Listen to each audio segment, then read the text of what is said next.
നമസ്കാരം, സല്ലൂസ് മൊബൈലിലേക്ക് എല്ലാവർക്കും സ്വാഗതം. ഇന്ന് ഞാൻ ഉണ്ടാക്കാൻ പോകുന്നത് വെജിറ്റബിൾ കട്ട്ലേറ്റ് ആണ്.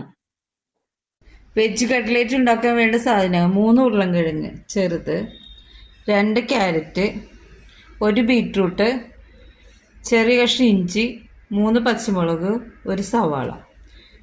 മുൻപ് നമ്മൾ കാണിച്ച സാധനങ്ങളൊക്കെ അരിഞ്ഞു വെച്ചത്: ക്യാരറ്റ് പൊടിയായിട്ട് അരിഞ്ഞത്, ബീറ്റ്റൂട്ട്, ഇത് രണ്ടും ഗ്രേറ്റ് ചെയ്ത് വയ്ക്കുക, അല്ലെങ്കിൽ ചോപ്പറിൽ പൊടിയായിട്ട് അരിഞ്ഞു വയ്ക്കുക, പച്ചമുളക് വട്ടത്തിൽ അരിഞ്ഞത്, ഇഞ്ചി ചെറുതായിട്ട് കൊത്തി അരിഞ്ഞത്, സവാള, ഉരുളൻകിഴങ്ങ് പുഴുങ്ങി ഉടച്ചത്.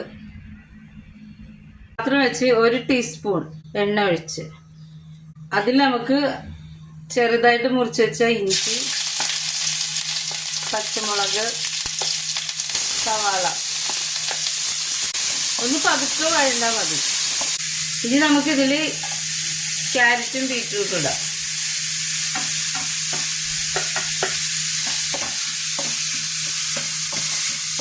അതൊന്ന് വഴറ്റണം.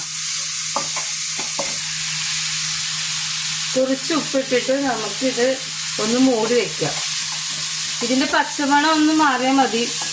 ബീറ്റ്റൂട്ടിൻ്റെ എല്ലാം പച്ചച്ചോവ മാറണം.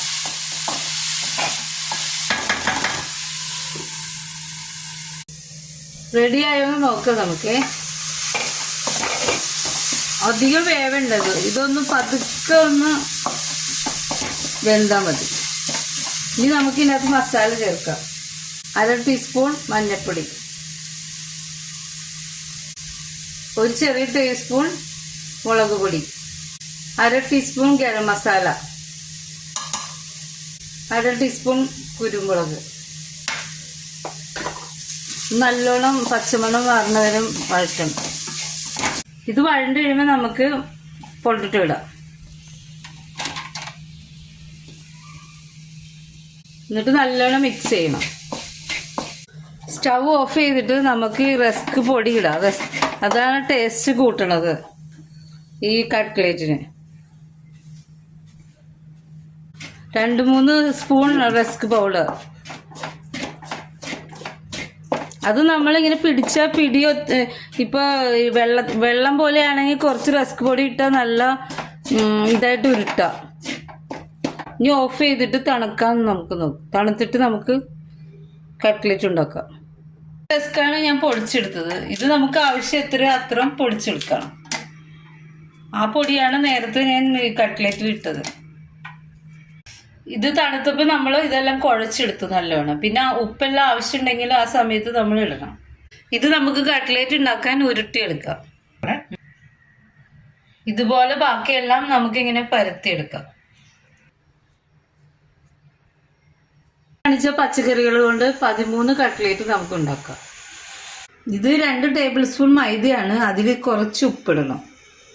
എന്നിട്ട് ഇത് വെള്ളം ഒഴിച്ച് മിക്സ് ആക്കണം.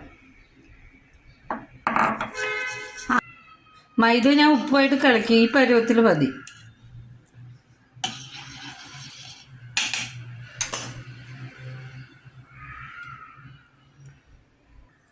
കട്ട്ലേറ്റ് മൈദയിൽ മുക്കി ഇത് നമുക്ക് റസ്കിന്റെ പൗഡറിൽ കോട്ട് ചെയ്തെടുക്കാം.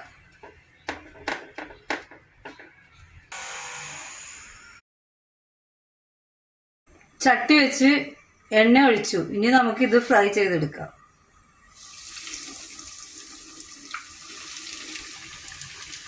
ഒരു സൈഡ് മൂത്ത് നമുക്ക് ഇനി ഇത് മറിച്ചിടാം. ഇത് മൂത്ത് ഇനി നമുക്കിത് എടുക്കാം. ഇനി എണ്ണയിൽ ഉപയോഗിക്കാൻ പറ്റാത്തവർക്ക് നമുക്കിനി എയർ ഫ്രയറിലും ചെയ്യാം. ഇതിൻ്റെ പുറത്ത് ഇത്തിരി എണ്ണ തേച്ചിട്ട് നമുക്ക് കട്ട്ലേറ്റ് എടുത്ത് വയ്ക്കാം. ഇതിൻ്റെ മുകളിൽ നമുക്ക് കുറച്ച് ഇങ്ങനെ എണ്ണ ബ്രഷ് ചെയ്ത് കൊടുക്കാം.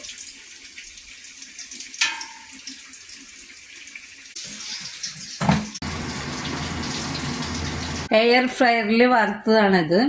എല്ലാവരും ഇതൊന്ന് ഉണ്ടാക്കി നോക്കണേ. നല്ല ടേസ്റ്റുള്ള കട്ട്ലേറ്റ് ആണ്.